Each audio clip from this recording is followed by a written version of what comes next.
Hi, I'm Adam Johnston with Weber State Center for Science and Math Education, and I'm here today to talk about pitch or frequency or wiggles on a string.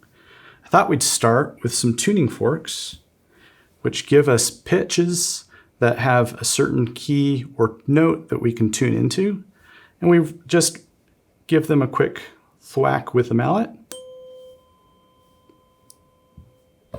Or this one that my friend Samantha shows us different lengths have different tones. But it's not clear to me that when we have this, that anything is actually wiggling. So I thought I'd get this cup of water and see the wiggles by splashing the water every which way. That shows us these tines are actually wiggling back and forth really, really fast. The other thing that we notice about tuning forks is that they're really quiet. But with another cup, we can see that those wiggles are actually doing something pretty substantial, and we can just make them a little bit louder with our cup. Now I want to see how we can take those wiggles and put them on a string. So I've got my guitar with my 3 different strings, and I want to wiggle the strings so that they provide some kind of sound that has its own pitch, frequency, or wiggle rate. One of these strings is low. One of them is kind of in between. And one of them wiggles the fastest and gives me my high note. And if we happen to change the lengths of these, we can play other notes besides what is natural on any of those strings.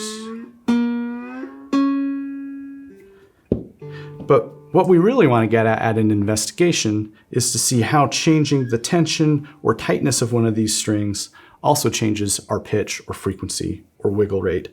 On guitars, we have little tuning knobs. So with this note, I can start to mess around with the tension.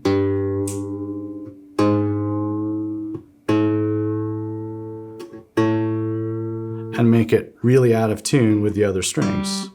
But fortunately, I could also tune the other strings.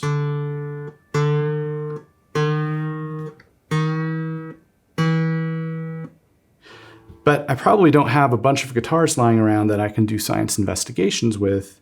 Instead, I want to figure out some way of setting up my own string with my own way of changing the tightness or tension on those strings. So that's what I want to show you next. So now, instead of my guitar that my friend made, I've got my meter stick, string, pencil, and pick combination to create an investigation of my own string and how its tightness is going to affect our pitch or frequency or wiggle rate. One of the fun tools that I have is my phone that has an app that is a tuner app. There's lots of these out there. This happens to be the one that I happen to use. And it gives me not only a note, but also it gives me a reading for how many wiggles a second that note happens to have in a number that's labeled with this little Hz or hertz. That's just a wiggle rate. So if I do that again, I'm perfectly tuned to 189 wiggles per second, it tells me. But I want to use this to tune my guitar string that I've made, and I can make this guitar string tighter or less taut by adding weights over here on the end. It's tied to one end of the meter stick, threaded through the other end of the meter stick, and then made taut by these weights. So, with my pencils acting as little frets or bars for the string to wiggle on, I can pick this string and it'll make a really quiet but steady tone.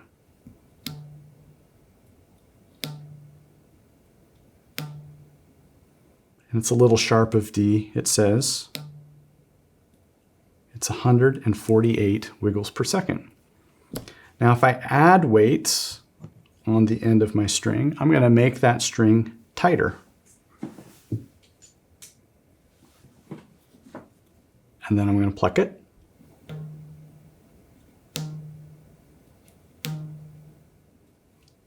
And you can see on the scale and on the measurement that I'm a little bit higher in pitch, or a little bit more of those wiggle rates happening, or more of those wiggles per second. If I add more, and I'm just going to go for it and add 2 more,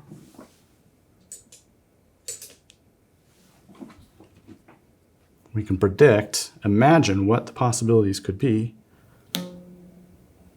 And sure enough, it's significantly higher. And we can keep adding masses, weights, making this tension higher and higher. This is the kind of investigation that I imagine there are lots of possibilities for. We can have students figure out what is their spacing going to be between their pencils. We can have them figure out how much weight are they going to start with. We can have them figure out how many weights are they going to add each time. In some cases, they might even have to figure out what those weights are going to be and how they're going to add them. This also brings up other possibilities of changing the string or changing the spacing between. For example,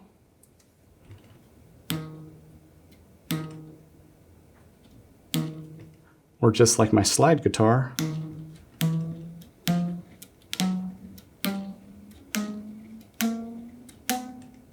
I can mess around with this whole other variable. I think there's all kinds of possibilities, and I like to see what students come up with for questions and how they'd pursue these kinds of problems. Thanks for taking the time to do some music and some science with me.